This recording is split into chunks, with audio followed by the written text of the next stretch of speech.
Celebrated jumping frog of Calaveras County, 1865, Mark Twain.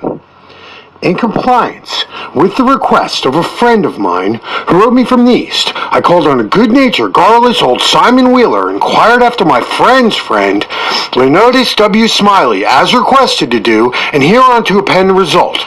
I have a lurking suspicion that Leonidas W. Smiley is a myth, and that my friend never knew such a personage, and that he only conjectured that if I asked old Wheeler about him, it would remind him of his infamous Jim Smiley, and he would go to work and bore me nearly to death with some infernal reminiscence of him, as long and tedious as it should be useless to me. If that was the design, it certainly succeeded.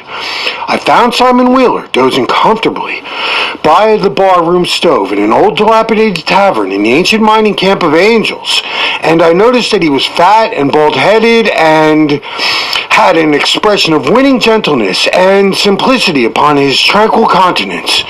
He roused and gave me a good day. I told him a friend of mine had commissioned me to make some inquiries about a cherished companion of his boyhood named Leonidas W. Smiley. Reverend Leonidas W. Smiley, a young minister of the gospel, who he had heard was one time a resident at Angel's Camp. I added that if Mr. Wheeler could tell me anything about this Reverend Leonidas W. Smiley, I'd feel under many obligations to him. Simon Wheeler backed me into a corner and blockaded me there with his chair, and then sat me down and reeled off the monotonous narrative which follows this paragraph. He never smiled, never frowned. He never changed his voice from the gentle flowing key to which he tuned his initial sentence, never betrayed the slightest suspicion of enthusiasm, but all through the interminable narrative there ran a vein of impressive earnestness and sincerity, which showed me plainly that, far from his imagining that there was anything ridiculous or funny about his story, he regarded it as really important matter, and admired its two heroes as men of transcendent genius and finesse. To me, the spectacle of a man drifting serenely along through such a queer yarn without ever smiling was exquisitely absurd. As I said before, I asked him to tell me what he knew of Reverend Leonidas W. Smiley, and he replied as follows. I let him go on in his own way and never interrupted him once. There was a feller here once by the name Jim Smiley in the winter of 49, or maybe it's some spring of 50. I don't recollect exactly. Somehow, though, it makes me think it was one or the other, because I remember a big flume wasn't finished when he first came and said about the camp. But anyway, he was a curious man. You always betting on anything that turned up you ever see. If he could get anybody to bet on the other side, and if he couldn't, he'd change sides. Anyway, it'd suit him, or the other man would suit him. And so's he's got a bet, he was satisfied. But still, he was lucky, uncommon lucky. He most always come out winner. He was always ready for the lane challenge. There couldn't be no solitary thing mentioned but a feller offered to bet on it and take sides you please, as it was just telling you. If it was a horse race, you find him flush. If he was busted at the end of it, if it was a dog fight, he'd bet on it. If it was a cat fight, he'd bet on it. If it was a chicken fight, he'd bet on it. Why, if there was two birds sitting on a fence, he'd bet you which would fly first. And if there was a camp meeting, which should be irregular, that bet was Parson Walker, he'd judge the best extorter about here, and so he was, and a good man. If he ever seen a stratobug start to go anywhere, he'd bet you how long it would take him to get wherever it was going to, and if it took you up on it, he'd follow that stratobug to Mexico, and he'd find out where it was bound for and how long he was on the road. Lots of boys about here seen that Smiling can tell you about him. Well, it never made no difference to him. He bet on anything, the dangest feller. Parson's Walker wife laid very sick once, and for a good while, and it seemed they weren't going to save her. But one morning he come in, and Smiley asked how she was, and he said she was considerably better. Thank the Lord for his infinite mercy and the coming so smart on, and the blessing of the providence that she get well yet. And Smiley, before he thought, says, well, I'll risk 2.5 that she don't anyway. This year Smiley had a mare. Boys called her a 15-minute nag, but of course she was all in fun, because she was faster than that, and he used to win money on that horse, for she was so slow, and she always had asthma or distemper or consumption or something of that kind. They used to give her 200-300-yard start, and then pass her up underway, and always at the fag end of the race she'd get excited and desperate and come cavorting, striding up, scatting her legs a limber, sometimes in the air and sometimes to one side of most of the fences, kicking up more dust and raising more racket with her coughing and sneezing and blowing her nose, and always fetch up and stand up next deck ahead, just as near as you could cipher it down. And he had a little small bullpup that'd look at him and think it wasn't worth a cent, but sit around and look ornery and wait for a chance to steal something. But as soon as money was upon him, he was a different dog, with his underjaw beginning to stick out like a forecastle in a steamboat, and his teeth would uncover and shine savage like furnaces. A dog might tackle him, bullyrag him, and bite him, and throw him over his shoulder 2 or 3 times. And Andrew Jackson, that was the name of the pup, Andrew Jackson would never let on, but he was satisfied. He hadn't expected nothing else, and bets being doubled and doubled on the other side all the time till money was all up. Then all of a sudden he would grab the other dog just in the jint of his hind leg and freeze to it. Not chaw, you understand, but just grip and hang on till they throwed up the sponge. If it was a year, Smiley always come out the winner on that pup till he harnessed dog once and he didn't have no hind legs because they had been sawed off by a circular saw.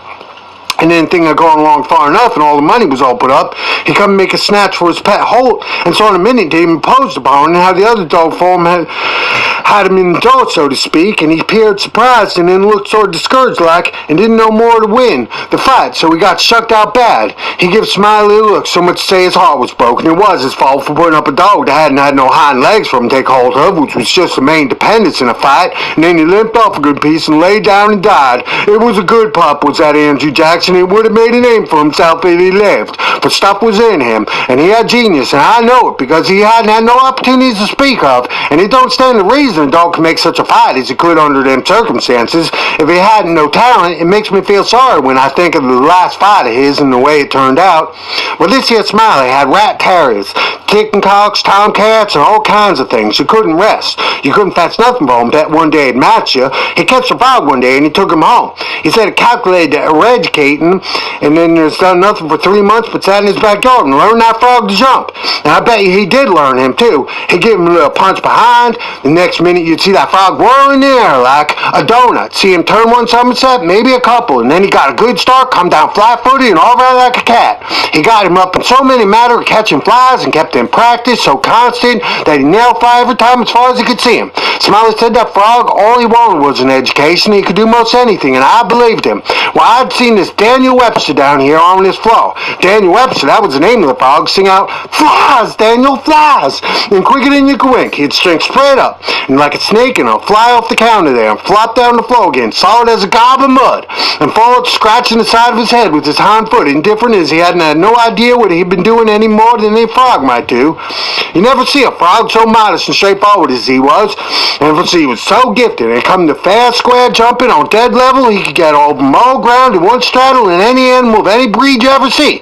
Jumping on dead level was a strong suit, you understand, and when it come to that, Smiley would ante up the money on him as long as he had a rat. Smiley was monstrous proud of his frog, and well he might be, for fellas, he had traveled and been everywhere, and said he laid that frog as ever they see. Well, Smiley, he kept the little beast in the lattice box, and he used to fetch him downtown sometimes and lay for a bet. One day a fella, a stranger in his camp, he was, come across him with this box and says, "What might that be you got in the box?" And Smiley said so indifferent like, "It might be a parrot, it might be a canary, it might be, but it ain't. It's just a frog." And the fella took it and looked at it careful, turned it round this way and that, and says, "'Tis, well what's he good for?" "Well," Smiley says, easy and careless, "he's good enough for one thing, I should judge. He can out-jump any frog in Calaveras County."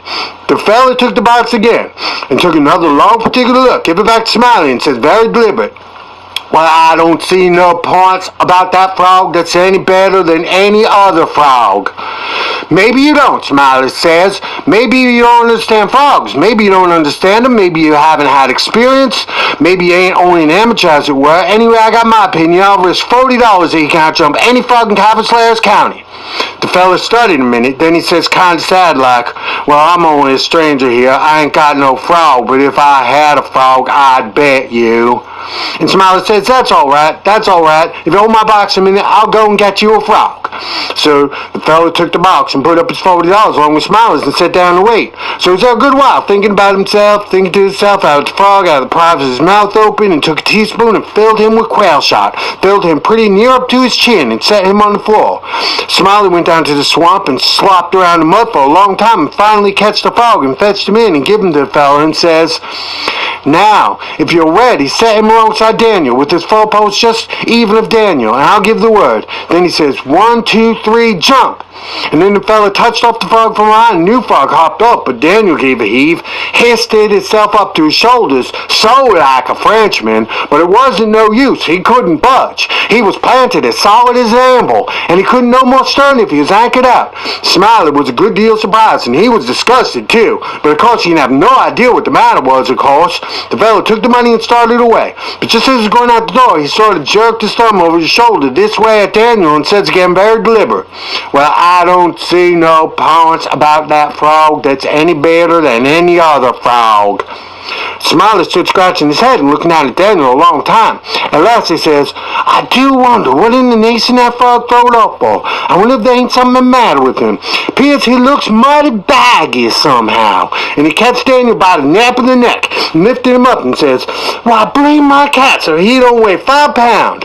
And turned him upside down, and he belched out a double handful of shot.